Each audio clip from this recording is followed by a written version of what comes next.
पाकिस्तान के डिफॉल्ट होने के खतरा संगीन तर हो गए। हुकूमत की मुआशी पॉलिसीज ने खजाना खाली कर दिया। अगले हफ्ते $1 अरब की बैरूनी अदायगी भी सर पर आ गई। पाकिस्तान में ज़र मुबादला के बड़े बहरान का खदशा पैदा हो गया। बदतरीन सूरत हाल के बावजूद हुकूमत चैन की बांसुरी बजाने लगी। $5.8 अरब रह गए हैं ज़र मुबादला के ज़खायर। सूरत हाल है, ये लेटेस्ट मैं आपको जो अपडेट है वो बता रहा हूँ। 29 करोड़ लाख डॉलर कम हो गए हैं ज़र मुबादला के ज़खायर पाकिस्तान के। तो अब इसके बाद चूँकि $6 अरब पर थे, अब ये 29 करोड़ 30 लाख डॉलर कम होके अब ये आ गए हैं जनाब $5.8 अरब, नहीं $5 अरब 80 करोड़ डॉलर के लगभग। अब ये तकरीबन 30-35 दिन की जो हमारी ज़रूरियात हैं उसके लिए है।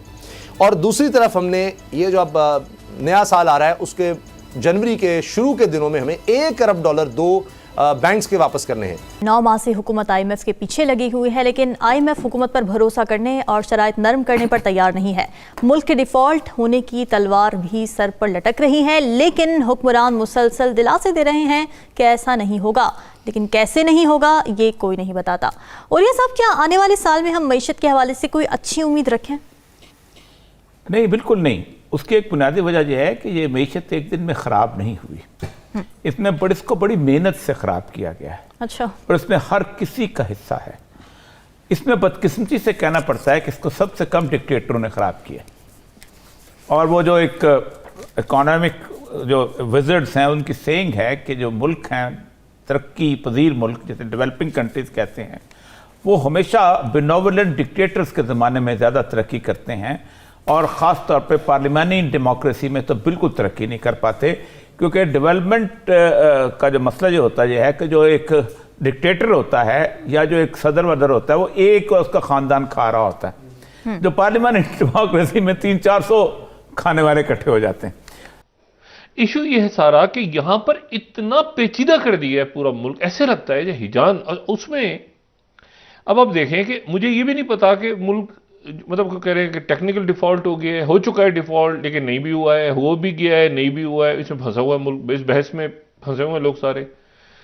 और उसमें जो कोई खुदा ना खास्ता कोई वाकया पेश आ गया, देखिए वाकया तो ये जैसे 6 अरब से नीचे आ गए अब ज़खायर। 6.1 अरब 16 दिसंबर को थे, तो उसमें आप 11 दिन 12 दिन और लगा लें। तो मुझे नहीं पता, मैंने मुख्तलिफ लोगों से बात की तो कोई 5.5 कह रहा है, कोई 5.6 कह रहे हैं, कोई कुछ। इतने आपके पास डॉलर्स रह गए हैं जो सारे के सारे डॉलर्स आपने बाहर से लिए हुए हैं। 9 तारीख को जेनीवा में एक मीटिंग हो रही है जो सैलाब ज़दागान के मुतासरीन के लिए जो डोनर कॉन्फ्रेंस थी वो 9 तारीख को हो रही है जेनीवा में। ठीक।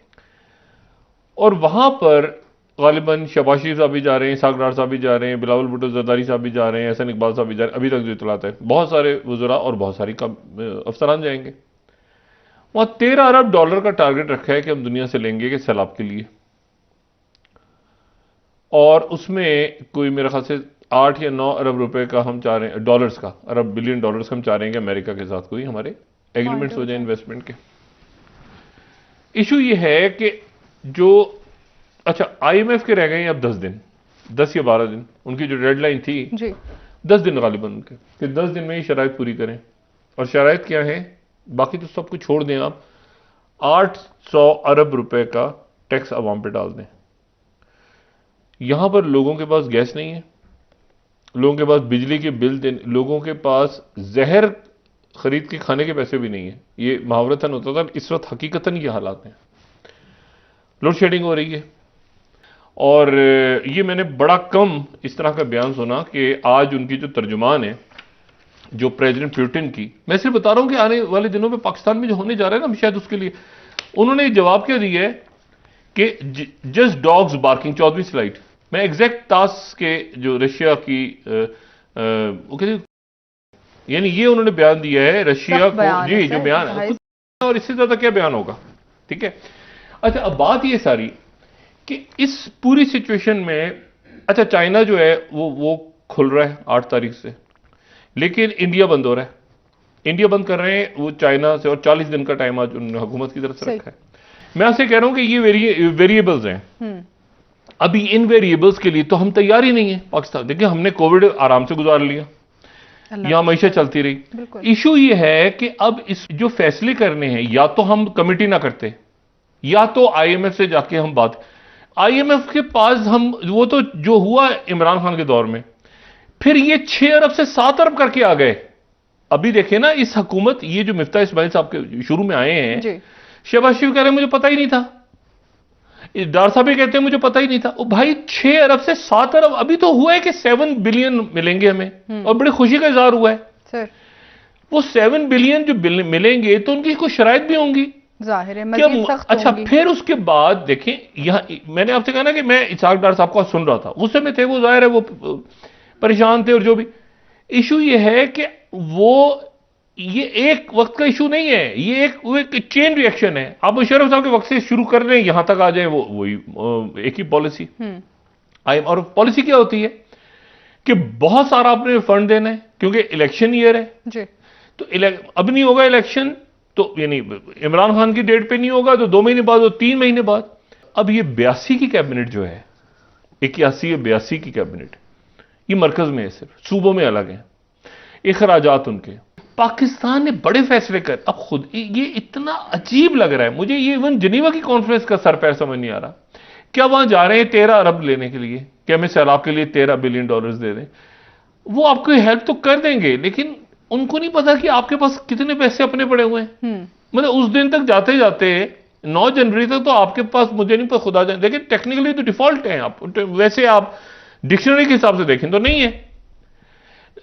भाई किसी से पैसे लिए उधार और उसको वापस कर रहे हो, मैं नहीं कर रहा, तो मैं दिवालिया नहीं करार पा जाऊंगा, या वो मेरी कुर्की नहीं कर लेगा आके बंदा। भाई एक दफा भेजेगा मेरे पास कि आप किस्त दे दें, दूसरी किस्त दे दें, तीसरी किस्त, जब मैं 8-10 किस्तें, मतलब ऐसे मुझे नहीं समझ में आ रहा कि माशी इमरजेंसी की बात जो चल रही है, इमरजेंसी ऑलरेडी लगी हुई है ना। भाई आप जब पैसे नहीं निकाल सकते, जब आप बाहर नहीं ले जा सकते, जब आपका, मतलब एक अजीब सी सूरत हाल है इसमें आपकी फैक्ट्रीज बंद होनी शुरू हो गई हैं, इसमें गैस नहीं आ रही, आप इसमें चूल्हा घर का जलाते हैं तो एक कारखाना बंद हो जाता है उधर, मतलब इधर तनूर जलता है तो उधर होटल खसात वाला बंद हो जाता है। अजीब मुसीबत है। और भाई यहाँ इसमें, और जो प्रॉब्लम असल है वो ये है कि जो अनसर्टेनिटीज हैं, मैं बार बार कह रहा हूं, इन अनसर्टेनिटीज के अंदर, जहां पर कोविड, जहां पर ये जंग अफगानिस्तान की खत्म नहीं हुई, आपने ताल्लुकात कैसे रखने अमेरिका के साथ? दुनिया की बड़ी पावर है, आपका आईएमएफ है, आपकी ईयू कंट्रीज हैं। ईयू क्या रहता है, इसी शक्ल में टूट जाता है, क्या होता है अगले चंद महीनों में, साल में, अगले में। अब बड़े डिसीजंस लेने हैं, बड़े डिसीजंस लेने हैं आपने बतौर रियासत। बिल्कुल आप यहाँ ये नहीं तय कर पा रहे कि आपके यहाँ लोग कितने हैं। तो इसाक डार साहब की सुने, वो बड़े मुतमईन हैं, वो कह रहे हैं कोई मसला नहीं होगा। आयशा गौस पाशा साहिबा वो कह रही हैं कि जी हम 3 अरब डॉलर सऊदी अरब से आ जाएगा, 3 अरब डॉलर चीन से आ जाएगा। ये पिछले 8-9 महीने से हम सुन रहे हैं, ये हालात तो बड़े खौफनाक हो चुके हैं। देखें, इसाक डार साहब ने ये भी कहा था कि डॉलर के 200 रुपए से कम है, तो क्या डॉलर का रेट 200 से कम पे आ गया है? आप देख रहे हैं क्या कहा जा रहा है कि इसाक डार साहब ने डॉलर की इंटर बैंक में जो कीमत है उसको फिक्स रखा हुआ है, और वो ये कह रहे हैं कि आपने फिक्स रखी, ये हमारे साथ जो कमिटमेंट्स हैं उनका वायलेट कर रहे हैं। तो मसला ये है कि इसाक डार साहब जो भी बात कर रहे हैं उनकी बात गलत साबित हो रही है। कोई उन पे एतबार करने को तैयार नहीं है, ना कोई बिजनेस मैन उन पे एतबार करने को तैयार है, ना स्टॉक एक्सचेंज उन पे एतबार करने को तैयार है, ना अवाम उन पर एतमाद करने को तैयार है, ना आईएमएफ उन पर एतमाद करने को तैयार है, ना आलमी इदारे उन पर एतमाद करने को तैयार हैं। और अब तो उनकी अपनी पार्टी के अंदर से भी आवाज़ें उठने लगी हैं कि ये इसाक डार साहब जो हैं ये किस लिए आए थे और क्यों लाया गया था। हालांकि मरियम नवाज साहबा की ऑडियो आप सुन चुके हैं, जिसमें उन्होंने कहा था कि उन्होंने अंकल्स को बड़ी मुश्किल से मनाया था और कहा था कि अंकल आप अंकल इसाक डार को आने दें, वही आके मुश्किल को ठीक करेंगे। लेकिन मुश्किल तो ठीक नहीं हुई। अलबत्ता ये जरूर है कि शायद वो जो मरियम नवाज साहबा के दामाद का वो जो पावर प्लांट आना था इंडिया से, उस हवाले से भी आप जानते हैं कि ऑडियो एक आई थी जिसमें जो प्रिंसिपल सेक्रेटरी थे शहबाज शरीफ साहब के, उन्होंने ये कहा था कि इसाक डार साहब आ रहे हैं तो वही मैनेज कर लेंगे क्योंकि इन चीज़ों के वो बड़े माहिर हैं।